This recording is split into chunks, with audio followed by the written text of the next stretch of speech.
Ladies and gentlemen, welcome to another episode of Khanage. It's a bit of a low-key one as far as Liverpool is concerned, but I've got some guests lined up today that's going to make it a bit fiery. Let's go.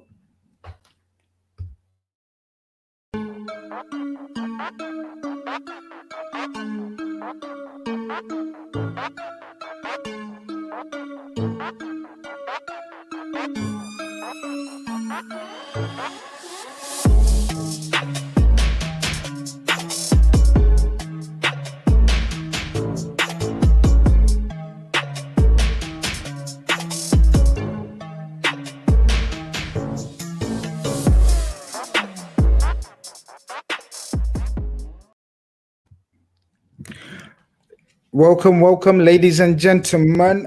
Khanage episode 3. We've got this far. People didn't think it's going to reach episode 3 even, but we keep going. I've got some nice guests in the house. I don't even need to introduce Rants, every man and his dog, and the dog's dog, and the dog's dog knows Rants. So I'm going to introduce Matisse, who everyone knows about as well. Matisse, I only started chatting to the other day.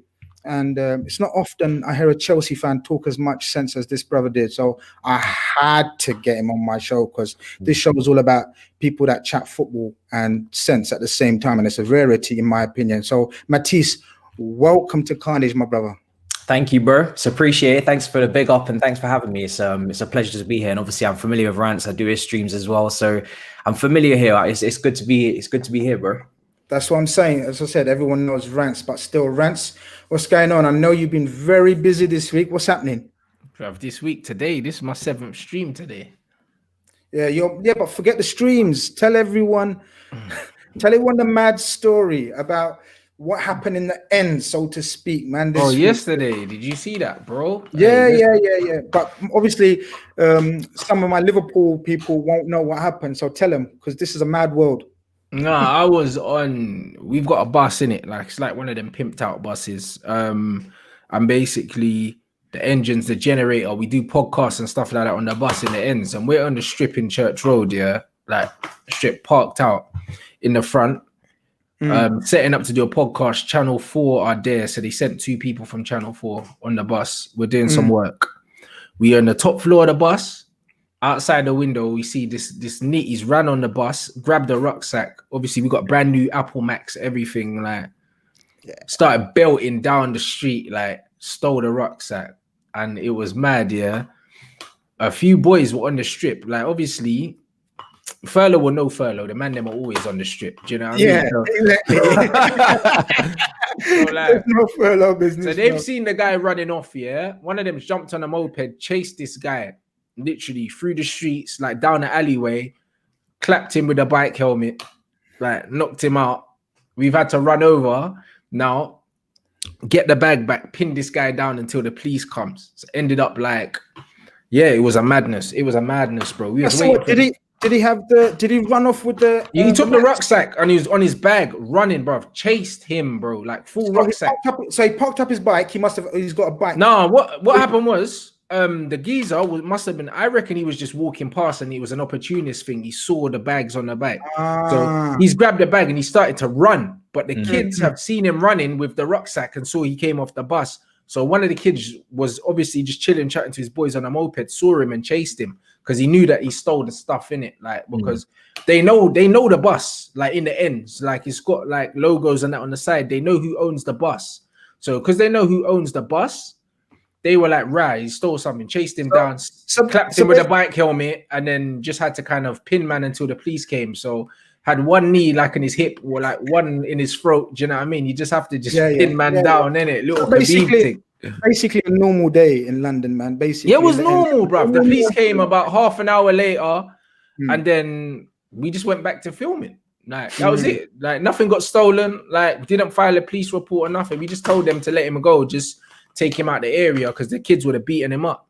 Yeah. It's probably from the area. It's probably a crackhead that's gonna. Yeah, but that's it. He's just one of them nitties, isn't it? So the police said that he was known to the police anyway, but he wasn't. He hasn't been nicked for theft before. Just other little minor things, isn't it? So just told them just get him out the area because the kids they were gonna beat him up, innit? Yeah, so it's gonna end up worse for him. Yeah, exactly. So just talking about ends and area, Mr. Terry Flewers, what's going on, man? How's it going, bro? You good? I just talking about the other brothers in here, and you must be one of the hardest working brothers I know, and that's why you're late, because you was working again. And I was just about to tell the listeners and viewers that me and you grew up in the same area. We didn't know that. We didn't realize East London, Leighton, Walthamstow, even the same school. Shall we say the school or no? It's up to you. Nollyton Boys, yeah. Nollyton Boys. Big up Nollyton Boys, because it was a small world, and I realized that me and you went to the same school. Obviously, I went about 20 years before you. But still, Terry, welcome. Everyone knows Terry. He's been on the show. He's been on, not this show, but LFC Daytrippers before. How you doing, bro? Yeah, I'm good, mate. I'm good. Just, as you say, busy, mate. Don't stop. Nah, you don't.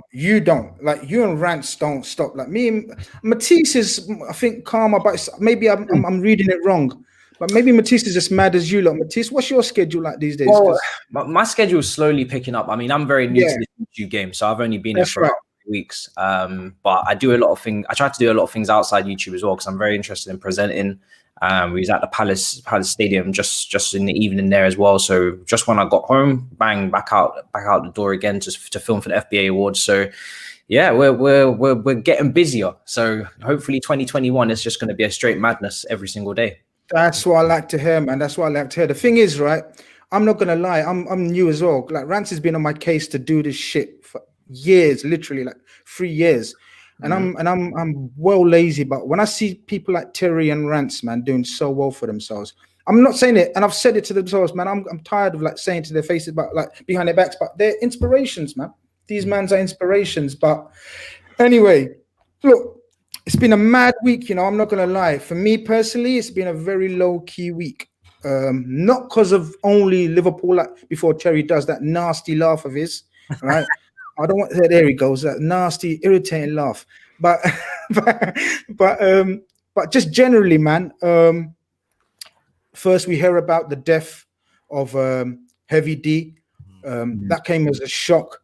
I didn't know him personally, but I know people that know him, and everyone that speaks about him talks about how, you know, he was just a happy-go character. You know, a character, a personality. Yeah. No one's perfect. No one's going to be liked by everyone in the world.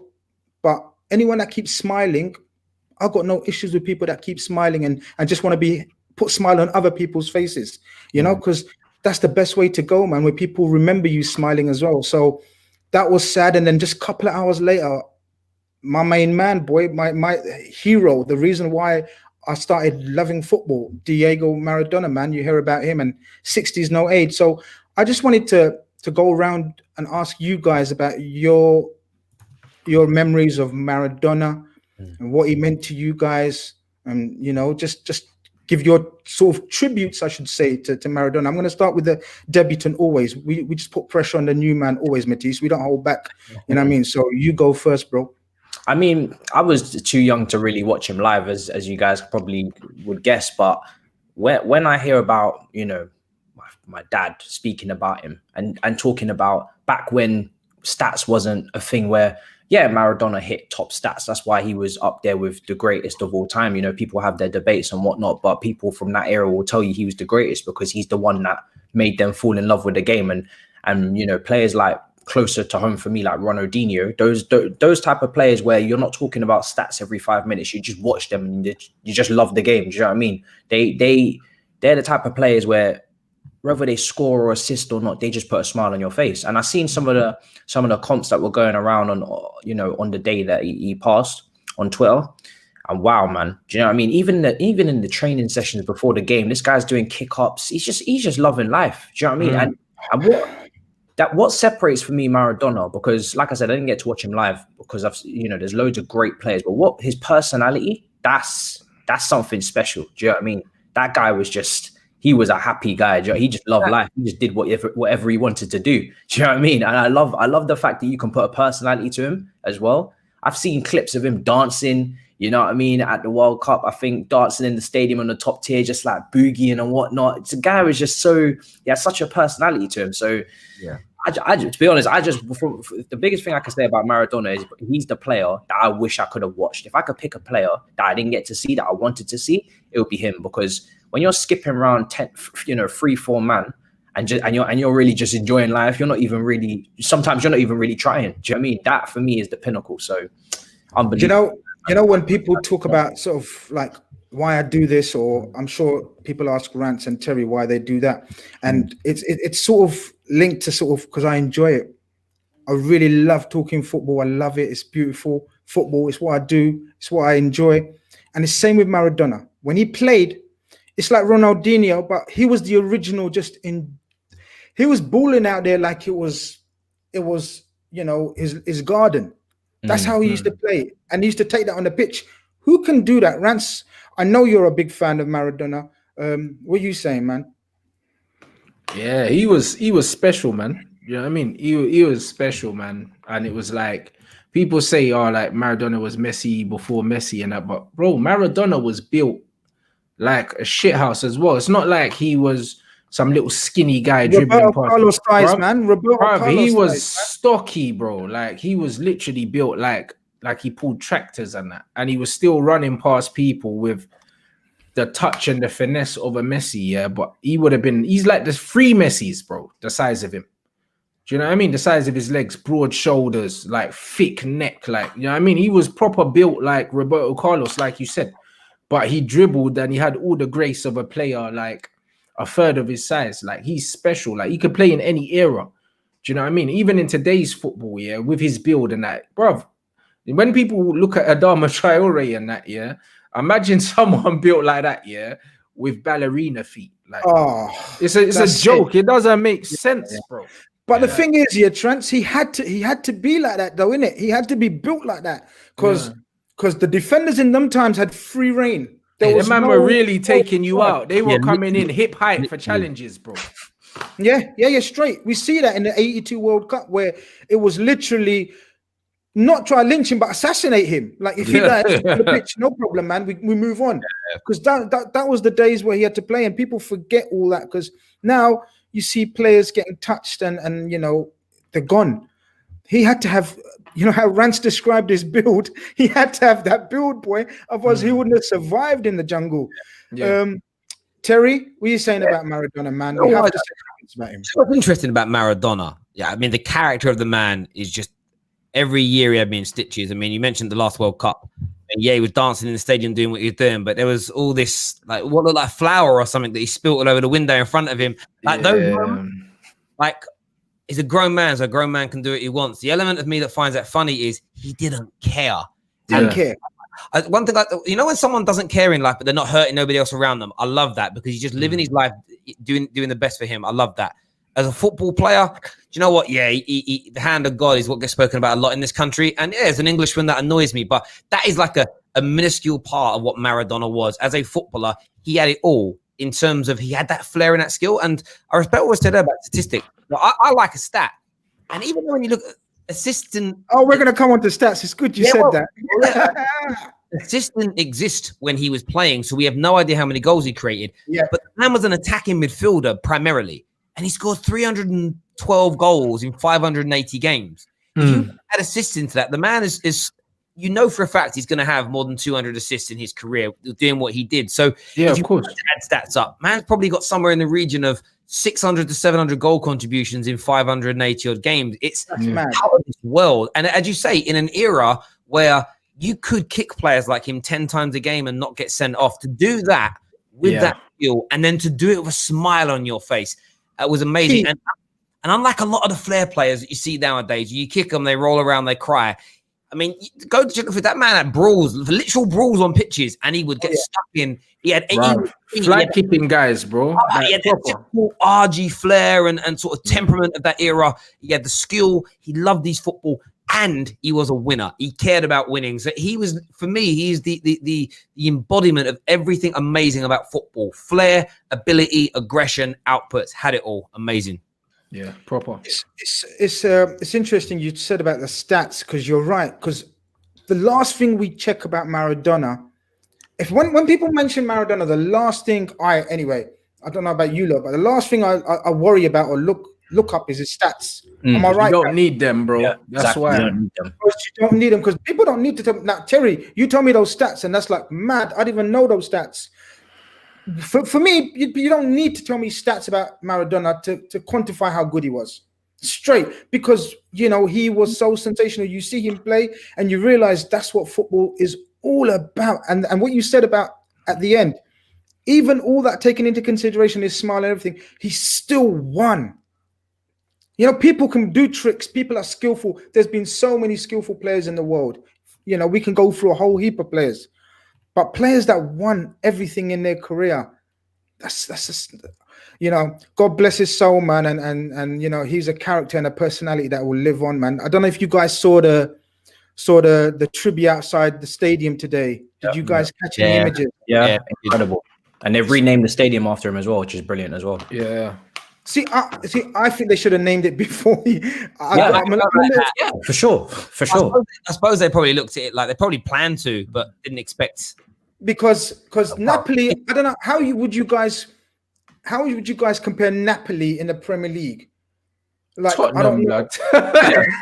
Diego Maradona is bigger than Napoli. Like Tottenham, bro. But they won the Champions League, so they can't be Tottenham or Arsenal. So had they won the Champions League before? No, but had they won the Champions League before Maradona got there? I don't think so. That's my point. The point is, when Maradona went there, they were ordinary club, man. They were Tottenham. He got them 2 Scudettos, bro. Like, it's madness. It's madness. Imagine he's lived the best life ever, bro. No one can say they've had a better life than this guy. This guy's won the 2 Scudettos there. The guy had the whole mafia life, bro. Man done as much coke as like you can ever imagine. Like you can imagine how many women this sprayer had. He's probably got bare illegitimate kids. Like he's won everything in the game. He's living the rockstar life, isn't he? Brother, and he died at 60 years old. And honestly, we thought he was gonna die 15 years ago. The way he was living. And you know, he's one of them players. When it was announced, he's one of those deaths of a celebrity and a star where it hits you emotionally, even though you don't know them. But at the same time, I was like, I'm not so like when it was Amy Winehouse, you know, when it was Whitney Houston, when it was Michael Jackson, and it will be Gazza one day as a footballer. None of this actually shock you because of the way their lives are lived. But it's man, it's one of them. But I think with Maradona, and I won't say this on mainstream TV because they're probably not allowed to. Everything about him, from his skill and his brilliance, the elements of cheating, the fighting on pitches, the drugs, it's just what made Maradona to the average man on the street. They're like, I kind of love him because of that. Yeah. I just wanted very quickly, only because I want everyone to probably cuss them down, and they need to be cussed. I just want everyone quickly their thoughts on how the way the media in this country have taken his death. No, because they need to be called out, Matisse. I know. I don't want to, you know, dwell on it too much, but they need to be called out because it's embarrassing. It's disrespectful. It's there's a lack of taste. There's just it's just distasteful. Really, is all it is. Is they've tried to depict a man who has done so much for someone who hasn't watched him, but he's done so much, and the one thing you want to minimalize it to is the hand of God in a game where he would have beaten your blood clot anyway. Do you know what I mean? Let's be real. He did. Yeah. Regardless of that moment, he was going to tear the team apart anyway, and he did. So for me, it's I don't know if it's excuses or saltiness or what it is with the English media, but when someone was going to destroy you anyway, then what is the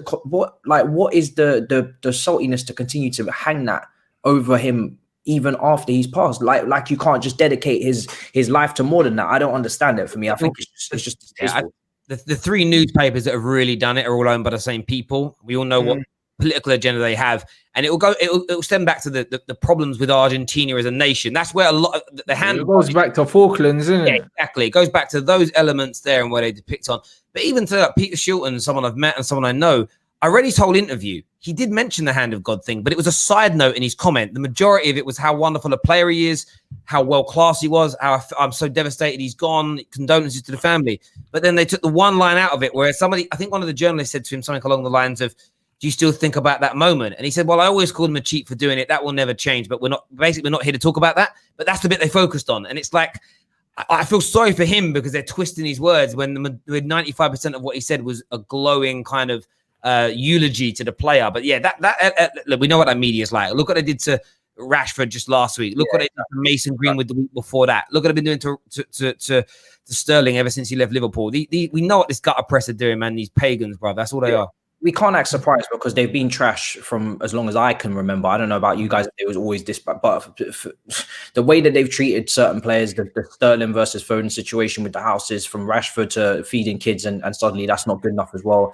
When I see these headlines from these guys, I'm not surprised anyway. So for me, my thing is that I try not to, obviously we address it on here, but when I'm on Twitter, so to speak, I try not to at them, address them, because that's what they're looking for. They want clicks, and these guys will do anything for clicks, anything. And that's something I've come to learn. There is no standard, there is no bottom line, there is no integrity, there is no like good journalism in their companies. It is literally get the clicks and go home. That's it. Rants, gutter press, thoughts? Bro, same old stuff really, innit? But to be fair, just the press here, and I put out a tweet earlier saying it, the press here is responsible for, I'd say, probably 90% of the football opinions that you see on Twitter that I disagree with anyway. Maybe it's 99%. Do you know what I'm saying? There's just a load of crap, man. They push their own agendas. Do you know what I mean? They have people rating players that they shouldn't be, disrespecting players they shouldn't be, so on and so forth, innit? And the Maradona thing is, it's like he's done so much in his career and they want to minimize to one moment. Do you know what I mean? They would have you thinking that it was a 0-0 game and he humbled it and they nicked it on the breakaway and it was a smash and grab, mate. He was taking a piss out of that England team. Do you know what I'm saying? Like, if he didn't do that, they would have still won. Do you know what I mean? And you can understand it in the moment. Like the day after, have a go at him. And do you know what? When it comes to talking about him, it's cool to mention it. Like if I was interviewing him, I would mention it because I'm English. But I do it in a jokey way. Like we've got to be over it by now. There's been a lot more serious things happen since. Do you know what I mean? Like, but we're like that in this country. It's like they always bring up whenever France play Ireland, they'll always bring up the Henry thing. Cheating. It was wrong what he did, but it's done now. Move like our teams haven't cheated. Like our clubs haven't cheated. It just annoys me, man. It's just such nonsense, especially on the day that he's passed away as well. It's a disgrace. That's what I'm trying to say. These men are cheating on the pitch and then cheating on their wives' blood, but the press don't want to talk about that, bruv. When it's the English players and that, bruv, it's a joke, fam. The guy's just died and you're putting that on there. Do you know what I'm saying? I'm sure, when other players pass away, they're not going to put that on the front page, bruv. There was a Liverpool legend who died a year or two ago, and the guy was like a known racist, like said terrible things, and like none of that was mentioned in his eulogies by the British press. And that's what I mean by the inconsistencies. You get what I mean? It's like that's what I mean. That's what you said. It comes back to what you said. I think Terry said it, that they would do anything, like literally anything for clicks, and that's what it is. And it's a sad state of affairs. I didn't want to stay on Maradona too long because you can talk about Maradona forever, man. And he will be talked forever. And just about the press, just to wrap that up, bro. I mean, somebody messaged me today on one of my shows and was like, "Oh, do you think that Maradona's off-field antics, are going to ruin his legacy?" And I said, "Bro, his off-field antics is what makes his legacy, fam. You know them ones. If he was just a normal baller that didn't do all of that stuff, no one cares, bro. Look at Lionel Messi, bro. He's still playing football. He's not the face of Adidas. You know why? Because he's boring, bro. You know them ones. That's why they put Pogba in the adverts, because Messi's boring. Do you know what I mean? Messi does all the right stuff. Neymar's the rock star, bro. Like Neymar's flying, getting planes, like to go party in Rio Carnival and shit, like the night of a game and that. Like that. This is what we live for, bro. Ronaldinho did the same thing. Like when George Best died, like no one was like, oh, like he did this, he did that, he did that. They just let the guy rest. You know what's mad about George Best? You say George Best had that rock star lifestyle. Like people, Man United fans now moan about a player because I don't know, he was late for training by half an hour. I love George Best. This is not me disrespecting George Best. I love it. I love the geezer. You see how you have to caveat it because we got so many snowflakes in the fan base. But George Best spent a week not turning up to training when he was a Man United player because he was locked in a hotel room with 2 or 3 Miss Worlds, right? Like so, and he was loved for it. He was loved for it. And for me, again, as a man, a working class man, if I had that fame, them looks, that money, I think I'd be doing the same thing, bruv. Like, and that's what annoys me with most people when they attack these footballers. It's like, if I gave you 30 million quid, their looks, their money, their pull, their influence, you telling me you know, you're going to sit indoors every night with your slippers on, sitting behind on your IKEA sofa. No, bro. No chance. And You always, always, you know what it is? You always talk about, you always remember the people that you can relate to the most. yeah, That's what it is. Yeah. You know, and that's what it is with Maradona and all these characters. But look, man, as I said, God bless his soul and rest in peace and all that business, man. You know, he was a legend and he will carry on being a legend as far as I'm concerned. But talking about legends, man, what's Man United up to these days, Rants and Terry, man? Talking about some legends at your club, because like some of your fan base, right? I don't understand your fan base, you know, because recently, one of the reasons I wanted to talk about stats and players and, you know, lifestyles, right? And I wanted to just pick up 2 players at United, and I wanted your opinions on them, right? Because a lot of people were asking me when I told them I got Rants and Terry coming on. They were like, "Okay, can you ask them their opinion on Pogba and Bruno, 2 players?" Now, in my opinion, both very good players. I'm talking world-class players. What's their careers been like so far, man? What are you saying? I'm gonna go to Terry first. Talk to me about Rants and Pogba and Bruno's careers so far, and what do you think? What do you make of them two as comparison? When you say their careers, careers At like, Man United. At Man United. Oh, right. I thought you said the careers. No. In general, Man United, look at it this way. Paul Pogba for me is a world-class football player. He's the most talented and gifted player at Manchester United. I think he's had many more brilliant games for this club than anybody likes to give him credit for. Facts. He is the most scrutinized football player in the history of the football club, as far as I can remember. We talked about the press earlier, coming out with walking stats. Oh, man, walk for 25 minutes. My question is, show me everybody else's walking stats in games before you it's a bad thing, not just his stat isolated by itself. Has he had some bad games? Yeah. Has he made some mistakes? Yeah, absolutely. But he joined Man United at the most, one of the worst moments of the last 30, 40 years. He had the media attacking him day in, day out.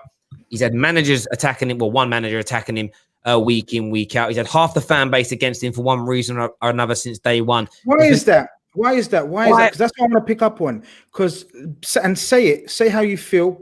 Because Rants will say how it feels. I will say how it feels. Why has he got half the fan base on his case from day one? I don't believe that. I don't believe that. When you look at half that fan base, there's different reasons. One, point blank, young, successful, rich, black, Muslim. Straight up.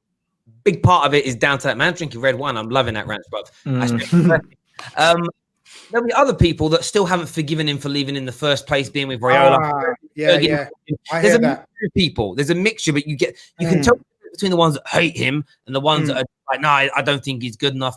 There's also these idiots at Man United who like to look at our downfall over the last 8 years and they like to minimize it down to 1 or 2 people, a manager, a particular player. And Pogba's the current scapegoat of that. It was Wayne Rooney before, it was Fellaini before that. It changes. Pogba's the guy that, we're inconsistent when Paul Pogba plays. We scraped past West Brom the other day. Man weren't even on the bench. It's just nonsense the way Paul Pogba's excellence and his brilliance and his performances are looked at. And then Bruno comes in an attacking role and has started brilliantly. There's no doubt about it. And then these plebs want to use Bruno as a stick to beat Paul Pogba with. It's a disgrace. You know, for me, I'm happy. I'm over the moon with what Bruno has done. It doesn't change one bit how I feel about Paul Pogba. Why? Because I love my football club. They both play for my football club. They both work hard for my football club. And I'll back them both equally. No problem, man. I see you made a very good point that maybe non-Man United fans won't pick up on, about the fact that maybe some still hold against him that he left in the first place. So that makes sense now why he's got a certain section of the fan base against him from the start. I'm going to ask you a very simple question. I know it's not as easy as that, but we're not professional. I can't do my homework on questions. I'm going to ask you a straight layman's question. If you was to keep one, who would you keep, Pogba or Bruno, right now, today? Honestly, I would pick Bruno for the fact that I think overall the relationship with Paul Pogba and Man United is done, and for multiple reasons. And I don't think Man United can win a league whether we keep Ollie or sack Ollie. I don't think we'll win it. Keep Pogba, sell Pogba. I think it's a much bigger problem. It's deep lying in the board mentality, the club behavior, direction, everything. It's a much deeper conversation. Part of the reason for wanting Pogba to go is because I still think we'll remain inconsistent if he leaves. And I want Pogba to get that sort of vindication, that sort of weren't nothing to do with Paul Pogba. Then we know it isn't anything directly to do with Paul Pogba. So that would be what I would do. I also don't think Paul's mind's 100% here, and I don't blame him. I said it all summer.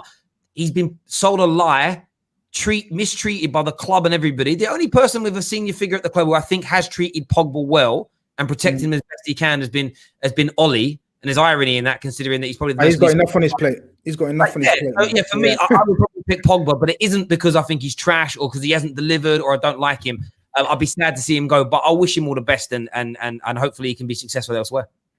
No problem. Rants, similar question to you in terms of both players, because every fan base does this and it's stupid. Social media has caused this, in my opinion, but every fan base puts up their own players up against each other and starts having narratives and agendas against one player, against another player.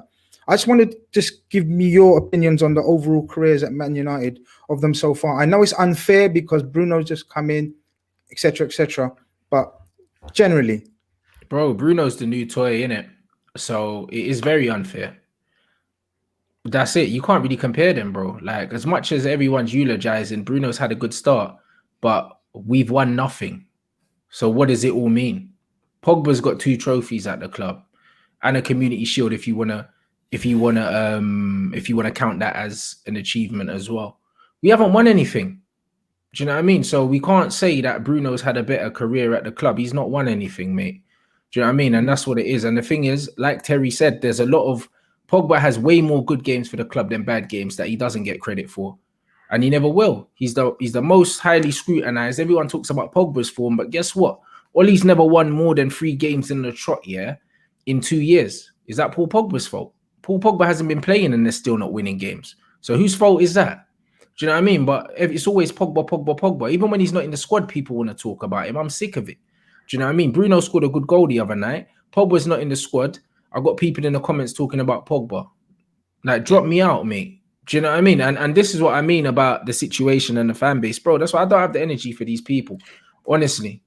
Would you like say like what Terry said, that it's come to the end of the road at Pogba with Pogba and Man United? Yeah, absolutely, bro. Like, football is a cycle thing, innit? Like, every squad has a cycle of about 3 to 4 years maximum, and then you have to rebuild, innit? Pogba's done his cycle at the club. They've been crap. This is his time for him to leave now. If Pogba wasn't at the club in the last 3-4 years, we don't win anything. We don't win anything. Okay, if we have what? Fellaini, Herrera, Matic, we're gonna go and win stuff. Are you mad? Paul Pogba carried that midfield. One season, Paul Pogba was our top assister, top scorer, top interceptions, top tackles, top distance covered, everything in one season, bro. But Rants, do you know what I mean? Without him in that midfield, we wouldn't have won nothing, bro. Why one season though, Rants? This is my question from the outside, with none of those agendas and narratives in my head. That was the role that he was asked to do at that time, bro. That's why. Paul Pogba's been moved around all over the place, bro. Double pivot here. He hasn't been given one role, He got allowed to play in an attacking position, where Bruno's playing now, He was allowed to do that for less than 10 games, and the geezer got something like 8 goals and 4 assists in like 10 games, bro. And then he got moved again, bro. And that coincided with Ollie given his job. So when people are using Bruno as the stick to beat Pogba with, bro, like when Pogba played and was given the freedom that Bruno was given, he was producing better numbers percentage-wise. So it's all a myth, bro. It's all a myth, man, saying that Pogba can't do that. The facts are Pogba's quality goes against him because he can do so many things. He gets moved around all the time. I think as well, sorry to interject, Rants. I think what you said there is bang on about Paul Pogba. When he came in, one of the first things Jose said is, yes, his price is similar to that of Gareth Bale and Ronaldo, but don't expect the same impact in terms of goals and assists, and people did. And for me, I love a stat, and everybody knows that. I also love stats of the deeper lying roles. How is somebody performing in those holding midfield roles? What is their interceptions like? Their path completion? How often are they being dispossessed in those areas? There are looks. Now, attacking midfield players, top level ones, KDBs, Brunos, they lose the ball between 24 and 27 times per game. That's a fact right across Europe. Central midfielders, it tends to be a good numbers between 7 and 10 times per game. Up until this season, Pogba he's had some real high numbers so far this season. But up until then, Pogba used to go through games where it was 4 or 5 times in a match he'd lose the ball. It was what was around it. But people, he didn't get an assist today, means he had a bad match. What is a deep? Nobody at Liverpool says that about Jordan Henderson or Firmino. Nobody says, they didn't get an assist today, they're rubbish players, because it's controlling the midfield, and that's where it goes wrong. And then when you get these idiots, as you say, I love Bruno. When people use Bruno as a stick to hit Pogba with, it's like, it doesn't make me dislike Bruno, and it doesn't make me dislike Pogba. I look at that fan and I'm like, there's something wrong with your psyche, bruv. There's something wrong in your head that's making you that vindictive and nasty. Maybe your mum loved your brother a little bit more or something. I don't know what it is. Maybe like, maybe your dad didn't tell you he loved you enough. There's something about you that makes you want to like drive that wedge between people. And for me, that is what fans should be doing. And there was a comment earlier that said Liverpool fans have been doing it for a while with Salah and Mane. And to an extent, I've seen that. And it's like, every fan base does it, Terry. Every fan base, and it's because of Twitter. I'm going to do a show next week about the state of toxic Twitter. We're going to come onto that and how and why. It's one of the worst platforms for that kind of shit. Yeah, it's like my favorite's better than your favorite. Yeah. Bro, it's so annoying, bro. You know them ones. It's just like my thing is in football. Yeah, just judge everyone by the same measuring stick, innit? That's what it is. If you're a defensive midfielder, judge them against other defensive midfielders. When Pogba was playing in the double pivot, why are you putting his stats up against KDB's for? Yeah, it doesn't make sense. It doesn't. Do you know what I mean? Like, you're a moron, bruv. Put his stats up against someone else. Put it up against Ndidi's, or put his stats up against Fabinho's or Henderson's. Do you know what I mean? And then you see his stats are way better than theirs, and then all of a sudden, your argument has no legs. Do you see what I mean? But that's what they do, even with the Bruno thing, bro. If Bruno was playing in a double pivot for Man United, all these goal contributions he was having, he wouldn't have.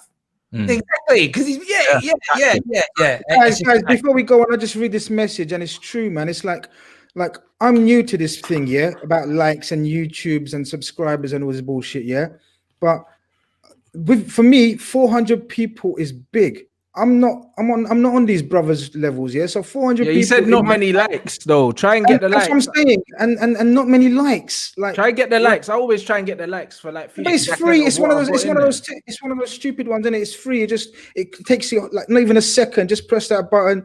We're having some hot chat. That's why you're staying in there. The numbers are staying in there because the chat's good. So press a like for me, man. It will help apparently, So everyone do their thing, Matisse, man, you've sat there patiently, listened to Rants and Terry talking about two players that divide opinion, and your club had that in the past in terms of Lampard, when he always used to get compared to the likes of Gerrard and Scholes and whatnot. Has it got worse because back in Lampard and Scholes and Gerrard's day, there wasn't much social media. So we didn't hear about all the toxic, behavior of fans, and do you think it's because of social media that these comparisons occur and agendas and narratives? Yeah, Twitter is a platform where my profile started. It's where I grew the quickest because I've made videos on there. I interacted on there, and that's the platform for me going to YouTube, going to all these other things that I can do now. And just in the international break, especially, people get bored, and that's when you really start to see the childish behavior come out. You start to see people who support certain players more than the football club that they actually play for.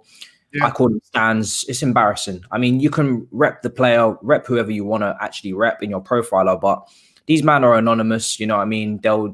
We had a situation over the international break where Pulisic has been injured quite a lot recently. He hasn't been able to feature. And we have people that support Chelsea, but they seem to support Hudson. Yeah. Stands, it's like Ariana Grande stands. They stand the player more than. And it's funny because I always say to them, the player, they like to do it for a trolling purpose. To be honest, it's just for me. It's just whenever I see it, I just mute the account and keep it moving. But the player that they're standing is actually mates with the player that they're bashing. They'll put up a picture of an injured Pulisic saying it's time for Hudson-Odoi. This is his time, and it's like. For me, it's just childish. It's just people that are looking for attention, that are bored, that don't have any real creativity or any real thing to add to the platform that can be of actual use. You know what I mean? Something like real content, actually add some real content to the platform. So it's just a trolling thing. It's just a trolling thing. And these people are anonymous, they get banned and they go again. It's just boring. But for me, this whole Pulisic versus Hudson-Odoi or this player versus that player in your own club, especially when there's nothing to compare. If you're comparing maybe a senior with a youth player and you're trying to say who should be starting, there's something to talk about. There's a real decision about the longevity of the club. What is the future? Why are we not allowing this 21-year-old to play in a 30-year-old's position when both of them are on the same level, the 21-year-old's better? But when you've got two young players and you've got two established players like Bruno or Pogba, who are like two players that have got potential or two players that are top class. Why? What is the point? Just enjoy them both. It's the same as the Ronaldo and Messi comparison. People will, you know what I mean? They'll probably, you know, drag their own mother up and down if the debate. Yeah, basically. You know what I mean? Do you know what I mean? James versus Lamptey at Chelsea as well. Like, I think James was off form a little bit after lockdown. I was going to ask you because a lot of people in the chat apparently know about your opinions on Lamptey versus. I don't do James versus Lamptey. All I say on this situation is that Lamptey is a player that is immensely talented that had to leave Chelsea because he couldn't. There's no point as two right backs competing between themselves when they're both 20, 21 years old. For their whole career. It makes absolutely no sense. The reason why you have depth, you have Giroud and Tammy, you have Azpilicueta and James is because you have an age difference and you have two players that are in different parts of their career. One can learn off of the other, etc. So I understood why Chelsea couldn't keep Lamptey. He was running out of contract and he had to go.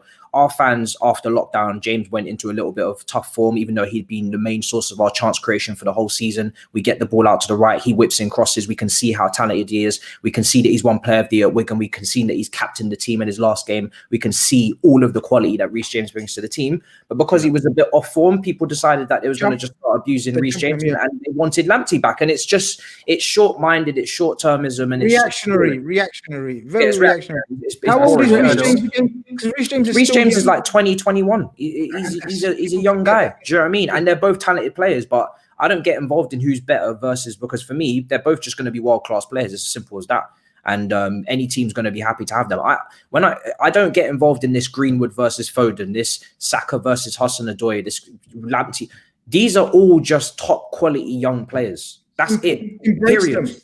It doesn't interest me. The debate doesn't interest me. It never has. Right. Having debate fan base versus fan base is good fun, and there can be a bit of sticking there can be a bit of fun even amongst yourselves. Like, we had a big chat the other day on my channel about should Cavani come in and replace Martial. Now, I think Martial is highly talented. He's had a bad start, so I've got no qualm with someone saying I think Martial should be taken out for a few games and give Cavani a go. But you can talk about that without being venomous, nasty, and disrespectful. In the end, we went for this three-pronged approach. I'll tell you what, Terry, you can go, mate. You're absolutely spot on. You can have these debates on shows like this where people's faces are on view. Yeah. Where you can recognize. You can't have these debates on Twitter where we talked about when you got faceless accounts, anonymous accounts. Twitter is not for conversation. It's not for conversation. Twitter's for trolling, bro. And most of the time when I tweet, I don't tweet for a response. I just tweet to provoke people and leave. That's it. Because you can't have a conversation. Or Rants, the amount of times I send you like little voice notes or just laughing emojis, and you know that it'll be like 5 hours after your tweet. You're like, I think Terry's seen my tweet. And I mean, I'm banned from Twitter at the minute because I added Man United and called Woodward a few swear words when I was angry. So I'm suspended, and I'm actually enjoying. I've been suspended for a month.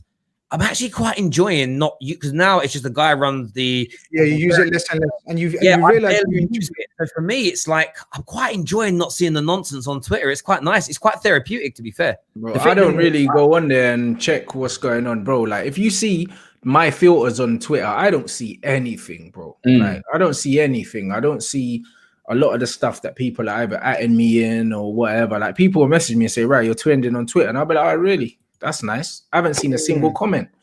Bro, I just don't care.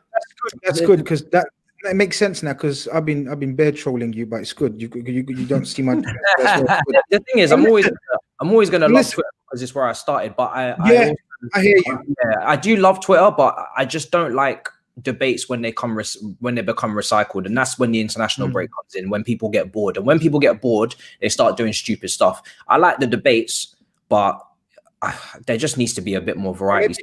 When it becomes anonymous, the person when it becomes the person you're chatting to is anonymous, you don't know his or her age, you don't know who they are, who they really support.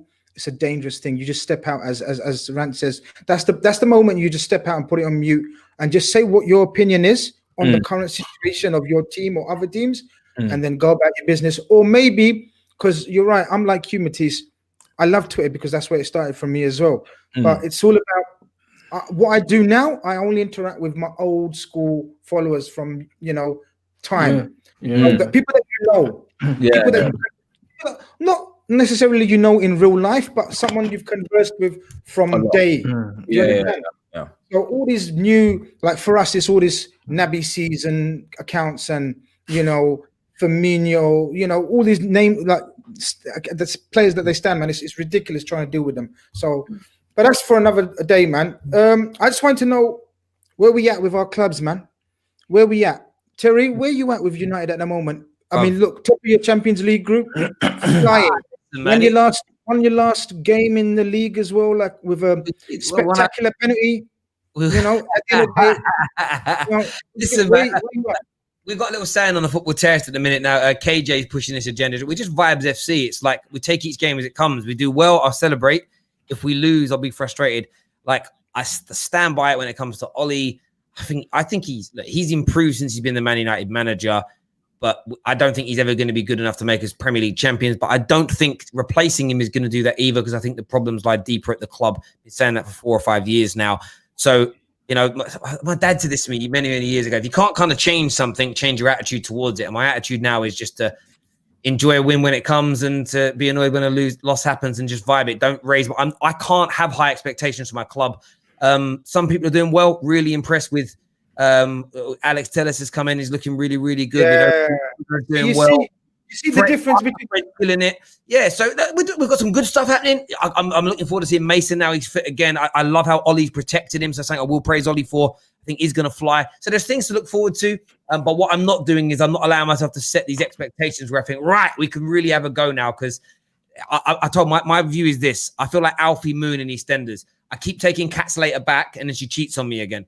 And I'm not doing it again now. So for me, I'm just enjoying each game as it comes, as it were. Rants, where you at with Man United, man? Man United, top of your Champions League group, looking good there. It's one of them seasons. As much as everyone's cussing Man United, it's one of those mad seasons that shit can happen. No, I'm telling you, Rants, shit can happen. I'm telling you. Guys, we know this.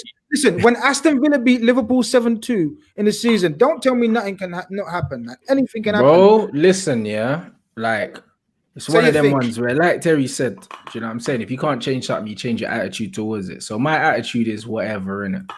That's what my attitude is, bro. If we win, great. If we lose, we lost, innit? That's it, bro. I can't get excited. I can't get excited over performances because I know that we're not going to see the same thing the next game. I can't get excited over a win because I know we're probably going to lose the next game. I can't get excited over anything, bro. Jeez, man. Bro, really? That's how it, bro. We haven't won 3 games in a row more than once, bro. So that means once we win 2 in a row, yeah, I'm resigned to a loss, bro. Like, viewers and listeners might be saying I'm doing this for bait. I'm not, because bro. Honestly, no, it's that stat in itself for a club like Man United. It's sick, innit? That's not real. That shouldn't be a stat that you put out there. You know what it is, though, mate. This is the thing.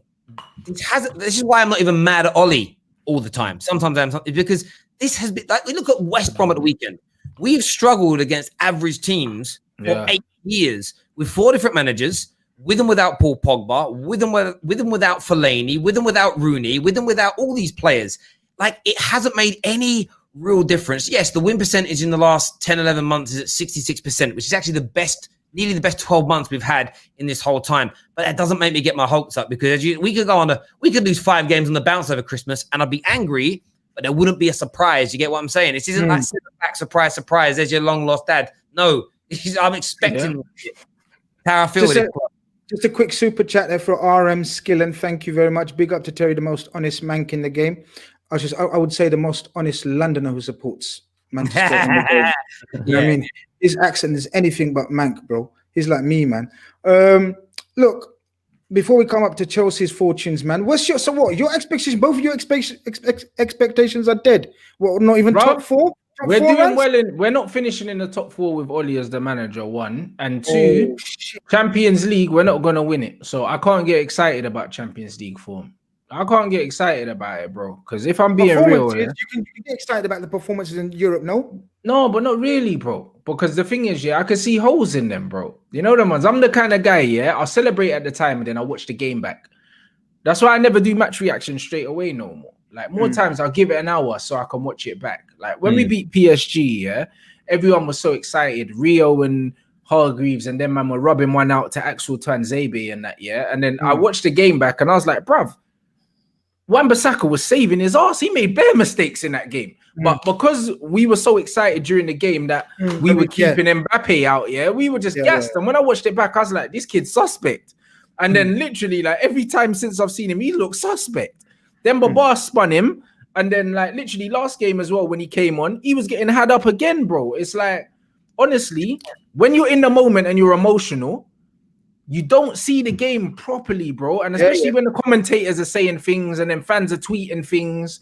Do you know what I mean? Like, you get excited. And then when you watch it back, like the PSG game, it was a great result.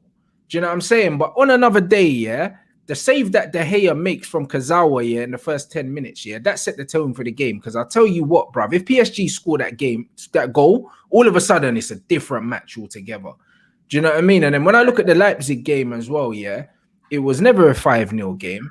Like, we battered them 5-0 because literally I thought every change we made was spot on. Everything was perfect. That was near enough. I think that's the closest to a perfect execution, that I've seen Oli do at his time at Man United. I'd say that was the perfect in terms of when the subs came on, what subs came on, whatever. But the reason why Leipzig got exposed like that is because they bullied us so early on in the game, that their manager said, hold on, I'm going to change it and go 2 up front. We've got them here. And then we killed them on the break in the second half. And we made the game look a lot more like wide open than it was. First 20 minutes against Leipzig, we couldn't even sniff the ball, bro. Do you know what I mean? So it's one of them ones where I'm not naive enough to think we're just going to go over there to Germany because we beat them 5-0 at home. We're going to go over there and beat them 3-0. I think it's going to be a very difficult game of football because it's going to be a different game. Yeah, definitely. So what league position? So what league position you ending in? Bruv, talk to me. Listen, my top 4, I can't look past Liverpool, Man City, Chelsea, and Tottenham as it stands for the top 4. So I can't look past them. Yeah, maybe 5th. Actually, I put Man United 7th when I did my top 6 predictions at the end of the transfer window. I said 7th for United. I just look at it a little differently from Rants. I've enjoyed some of the Champions League games and enjoyed them. And I always think when you review a game back, there's holes. I think you can find holes in even like those perfect performances. They don't really happen as often as people make out. Even for the top clubs, you watch it back. I watched a lot of Liverpool games last year. We go, oh God, if that team took that chance or did this, could have been different. But but overall, I agree with Rants. Like, I'm not getting myself excited about anything. I think we'll be lucky to finish 6th or 5th in the league this year. And we'll go from there, really. Okay. Matisse, my bro. I tweeted the other day, right? I tweeted Chelsea are a threat. That's all I tweeted, Yeah. And the amount of Liverpool fans in my mentions, you know what comes next, innit? When they start talking about, like, what do you mean? How do you mean? Like, and what I meant, like, I don't particularly think you're going to win the league. Yeah. I still make us favorites. Yeah. But I totally see football and understand football to know enough about football to know that you're a threat. Yeah. Now, what's your opinion? What's your thinking? How far are you doing? How far are you going in this Premier League and Champions League? Where are you at? For me, this team, I agree with you, is a threat because this team finally has established some balance. I think last season, this team was the complete opposite. I had no confidence from them in the defensive point of view, whether it is defending in transition, defending from set pieces, defending in open play, and just any leadership, lack of communication. There were so many things in this team last season that I could say, we don't have that, we don't have that, we don't have that. This season, I'm struggling to say what we don't have. What we lack is experience in the horse in the race. What we lack is experience winning stuff. That's what this team now lacks. We've got individuals like THIAGO Silva, obviously the manager who's won stuff as a player, a couple of others, Aspilicueta, Kante won a World Cup. We've got individuals. It's not a bad mix now. It's not a bad mix. We've got players that have won stuff, but there's also a lot of young players. There's a lot of academy players. There's a lot of players that have been bought that are young as well, like Werner and Kai, Chilwell. Players that haven't been integral to winning teams. So there's a learning curve, and I always believe that there's a trajectory in this. You've got to get almost there, lose, and then come again. I remember when Liverpool played Real Madrid in the final of the Champions League, they had Karius in goal. I knew they would lose that game. People said Liverpool are going to go straight in there and win. I said, no, I think they're going to lose because I think they haven't got the experience at that level. That's the first time they've got to the Champions League final. If you look at a lot of Champions League winners, they usually go to the final and lose and then come back and win either the next year or the year after. I think that's what Chelsea are. If they've got something about them like Liverpool had, because otherwise you can be a Spurs. I'm sorry to mention Spurs again. Otherwise you can be a Spurs and reach finals and not come back. But you make a very good point about that. Yeah. I mean, Chelsea have a lot of depth this season, almost too much depth. Too many players. We've got 3 left backs, 5 centre backs, 3 senior goalkeepers. I mean, one of them I really don't rate. The other one is Caballero, who's about 39 and past it. But this team does have the potential to do big things this season. We're not underdogs because we've spent a lot of money, but I also understand where we are in our project. And by what I mean by that is it was a 3-year project. Last year no one had us last year to finish in the top 4. No pundit, nobody, absolutely nobody. A manager coming from the Championship and Frank Lampard, players like Abraham, Mount, James coming from the Championship, a transfer ban, a squad with holes. No one had us to finish in the top 4. So for me, we're ahead of schedule and I'm just enjoying the moment. I don't want to build up too much expectation. I just want to enjoy it. And if we end up winning the league, then fantastic. If we don't, it's certainly not a failure. But this team is so exciting. They defend so well. They score loads of goals. There's creativity in the team. There's goals in the team. There's depth. There's talent, there's young talent, there's experience, there's leadership. There's a goalkeeper in Mendy who has been an absolute revelation in goal. So there's so many things going well. I'm just enjoying it. And I do have a little inkling of hope that we can do something crazy, but I won't push it too hard. The only thing I will push is that Tottenham this weekend is a must win. I hate that. Don't push it too hard. But it is a must win. No, it's a mad game. I'm so excited, as a neutral. But don't push it too much, but tell me what you really think about where you're going to end in the league this season. Because anything can happen in the cup, so I don't really regard the cups too much. If I was to predict Chelsea's season right now, I'd say second. If I was to really predict it, I'd say I went with third at the start of the season. But I would go, but because Guardiola he's not. I expected Man City to really go for it this year and just turn it back up a notch, but they haven't been that team that you can really rely on. If you listen to me on Rants, we will tell you that Pep's on a downward spiral, man. Trust me. Yeah. Last 2 years. Yeah, I wasn't expecting that. I wasn't. You talk about. Sorry, Terry, just because we're running out of time, I just want to quickly say. You say it won't be a failure if you don't win anything, or did you mean the league? It won't be a failure if we don't win the league. The one thing I expect from this team is they have to win something.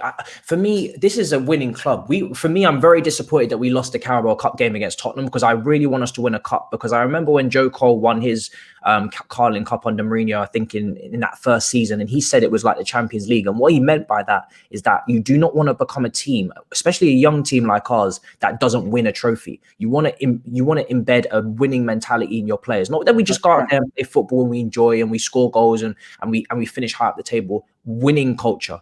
And this team have got it because they've won a lot of FA Youth Cups. But if you look at Tottenham on the other hand, who haven't won a trophy since 2007, that is a club that haven't got a winning mentality. And they're trying to get it with Jose Mourinho, but they don't have it. For me, this young team, they need to pick up a trophy. Lampard needs to pick up a trophy. He's lost an FA Cup final, a Super Cup final. He needs to pick up a trophy. This club. You said that. It's good you said that because I was going to come hard on you when you said I don't. It won't be a failure if we don't do anything. Because you spent a lot of money. Tell what you think about Chelsea. Where do you think they're going to end up? I've got them coming second at the moment. Now at the start of the season. Start of the season, I said second. I thought it was clicked. You said, yeah. Well, I think the next 4 games for Chelsea and Tottenham are so important. Tottenham played Chelsea, Arsenal, Palace, Liverpool, and Chelsea. And then Chelsea played Tottenham. I love that. Yeah, Chelsea's next 4 games are Tottenham, Leeds, Everton, Wolves. And I think this is the real acid test for Chelsea with this new defence and new goalkeeper, because they've done very well since they've come in, but not really played anybody of any real note. And then for Tottenham, they come through those 4 games with a good points haul. They're both title contenders after that for me, because then we get towards 12, 13, 14 games into a season. You're almost halfway through. If they're up near there, then it's. I would love it. I just want to see a title race this year. I'd like to have 2 or 3 teams. Those brilliant Premier League years where there's 3, maybe even 4 teams challenging. It'd be amazing. I think we got that. Rants, I think you're probably on the same wavelength. What are you saying about Chelsea this year? Yeah, I have them as second. Yeah,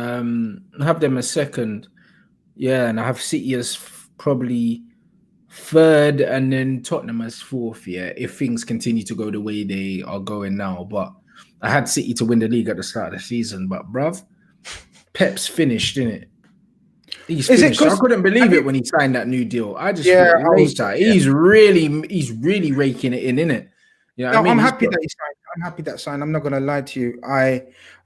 He's mentally, he's at that stage where when he starts getting cranky. Bruv, the players are not playing for him no more.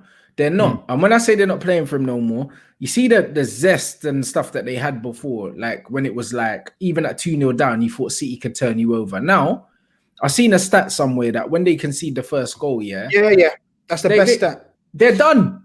Do you know the worst thing about this is in the last 38 games of Premier League football, so which equates to a season, he's lost more games now than Ollie's Man United team. Oh, and I love it when you come out with stats like that. They lost more games in the whole of last season than Man United, and since the beginning of November last year until now, 38 games, he's lost something like five more games than Man United. But this is why it tells you why it's so important to win games, bro. Yeah. Terry, that stat is going to be, like the 4 Man City fans I know in the world. United. I'm going to be WhatsApp. The crazy thing about City fans that think there ain't a problem, barring your opening game of the season where you scored 3, and then in the 5-2 loss to Leicester, you haven't scored more than 1 goal in a game since.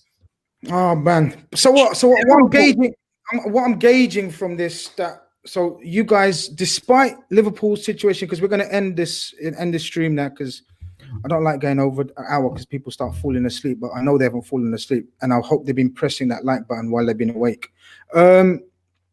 Despite all our injuries, despite all our deficiencies, despite Bobby Firmino getting slated, everything, you're still thinking, just very briefly, very quickly, lads, you still think Liverpool are the favourites for the title, Matisse, my brother? Yeah, I have to give you the favourites because you've been there and done it. And like I said at the start, I had Man City as slight favourites because I thought they would have had a re-energized team that are looking to come and take their title back. But they have been just quite diabolical. Do you know what I mean? Very inconsistent. So I have to give it to the next team who have been doing it since in the last few years. But I do think because of your injuries, Tottenham and Chelsea potentially can push you very close. People say that the Christmas period is really going to be the decider, because obviously when it comes to New Year's, you really that tends to be when the teams are fixed. But one thing I have to say to people is it's not the Christmas period is going to be interesting because of those foreign players that especially Chelsea have signed that are used to having winter breaks, those Werners, those Kais that are usually having a winter break in Bundesliga, but not because of the fixture packed schedule, because the Christmas period that we keep calling the packed fixture schedule has been the schedule since the start of the season. We are in a condensed season that has been hampered by COVID, where we've been playing every 3-4 days, regardless of what week it is. Doesn't matter. Autumn, Christmas, spring, it's going to be the same the whole way through. Internationals, so that's not the reason. The reason is because some of these players are used to having a break. But what I keep saying to people, and just to respond to this one comment as well, to finish up, the reason why a lot of Chelsea fans are saying we're going to win the league, they're on a hype train. We're enjoying, Frank, when your legend is leading you to something potentially very special, you get hyped. Do you know what I mean? But I think a lot of Chelsea fans won't be disappointed if we don't win it, is because we can see potential. A lot of, 2 Man United fans sitting here, they're very worried about the future. They're maybe not gassed about the season because they can't see the potential. We can see young players. We can see growth in our team, an improvement from our. And that's all you ask for at a football club. You ask for improvement and you ask for some sort of progression. So that's what we're seeing. So that's where the excitement comes from. Fair point. Tell Chelsea, what are you saying? Oh, sorry, I've asked Terry. Sorry, yeah. Sorry. Yeah, Liverpool, your favourites, best team in England, best manager in England, best squad in England. You not have to win, but you're the favourites by a long stretch, like by a long way, in my opinion. So yeah, I still think you'll do it. Okay, and Mr. Rants. Yeah, you're gonna do it, bro. Like I said before, I said Leicester was the It's gonna be close though, man. Surely. Leicester was the litmus test for me, bro. I wanted to see how you would cope without Henderson, without Salah, without Van Dijk against Leicester, who are not pretenders, innit? Like they're always pushed, they're always there or thereabouts in terms of pushing for like a Europa spot or something. And you dispatched of them, man, so easy. Do you know what I'm saying? Yeah, so man. I think you're gonna be all right. I think the injuries have made us mere mortals this season. You know, I think it's going to be a definite tight race. I think Chelsea are there. I think Spurs. Few people. I know Spurs are Spurs, but still, man, the difference this time is they got Jose Mourinho. Yeah. And say what you want about him, you know, man wins trophies. Yeah. And especially in his second season, you know, it's the second season syndrome with him. He's at his peak. And this Spurs team, Kane's he's got certain players that are at their peak. Yeah. Don't get me wrong, if they don't win it this year, then they're never going to win it. I get that. I think with Jose, though, the one thing about second season syndrome that has only ever happened at clubs where he hasn't been happy. I get the sense that looking at him at Tottenham, I didn't get it at first, but I do now. I feel Porto Inter vibes where he is the main man. He is happy. You can tell by his Instagram posts he's in a good mood. Do you get what I mean? And if he's in a good mood, everyone should be fearful. Yeah, bro, it's the first time, in a while that he's been at a club that's smaller than him. Do you know them? Yeah, it's true. Like, and that's what it is, bro. At Inter, he was at an Inter team, that like they were bouncing back in it from not really doing anything. You know what I'm saying? Porto. Exactly. So they're worship, man. Same with the Porto thing as well. At Real Madrid's bigger than Jose. Man United's bigger than Jose. Do you know what I mean? He's an underdog manager, innit? Like he loves that underdog siege mentality. That's what he loves. So at Tottenham, everyone thinks we're shit. Do you know what I mean? Everyone thinks we're gonna flop. He'll be loving this. Do you know what I'm saying? That's not gonna listen to Jose Mourinho with the lack of trophies that they've all won. Yeah. But with that being said, they ain't winning it.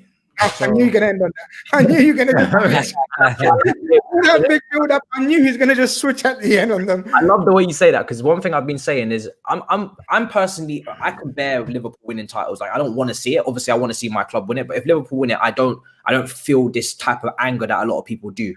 Tottenham, on the other hand, a few Chelsea people on this universe that think I don't feel it. I don't feel it personally. But Tottenham.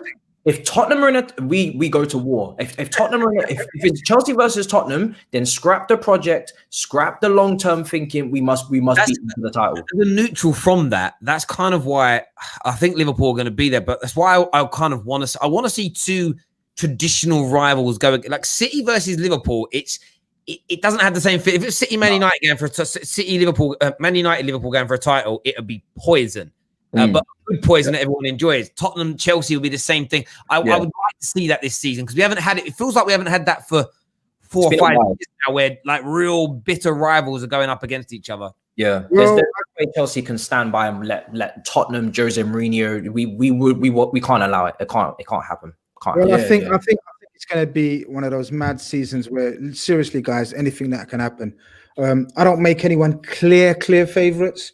I think we're favourites.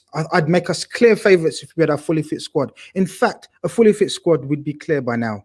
I reckon by Christmas, same like last season, because we are the dominant team. There's no doubt about it, on and off the pitch, on every level. But because of the situation that, our luck has gone and whatever, I think it's going to be a close run thing, But guys, I'm going to finish up now and I'm going to really, really thank you all, man. Matisse, where can my people find you, man? Yeah, MAH or Ma on all social medias, Instagram, Twitter, but mainly YouTube is what we're pushing now. 3 weeks deep, and we're putting out content every day or every other day, depending on if there's anything going on. I don't want to talk if there's nothing to talk about, but there's the content's coming out quickly now. YouTube is where you find me, so MAH. Absolutely brilliant, man, and big up yourself because you know what I mean. When we spoke the other day, I said, yeah, man, I definitely need to get this bro on my show because he talks football and he talks football real. The other two lads, I don't even feel like you know what I mean, letting you have a shout out because you used to just too much, man. But so, and I'm not. Fuck it. You ain't getting it. But thank you very much because you're personal friends as well, man. So I appreciate the help that you're putting in. Thank you very much, Rants, man. Thank you very much, my bro. No problem, brother. You know how it is. Terry, same for you, man. Nice one. And get some sleep, bro. Get some sleep because you're sick. I see you start your streams at 6 a.m. in the morning and shit. Is that for like what? The people in Australia and what is it? I do it because like obviously we cover like multiple teams, but I have conference calls with my day job with my clients in China. So I have to get up early for them and I'm up anyway. So I just crack on. Yeah. Listen, everyone in the chat. It's been popping. You know me, I can't keep up with this chat, man. So apologies if I couldn't read out any comments, whatever. But thank you for the love in the chat. And we're going to catch up again for another episode of Khanage. Peace out.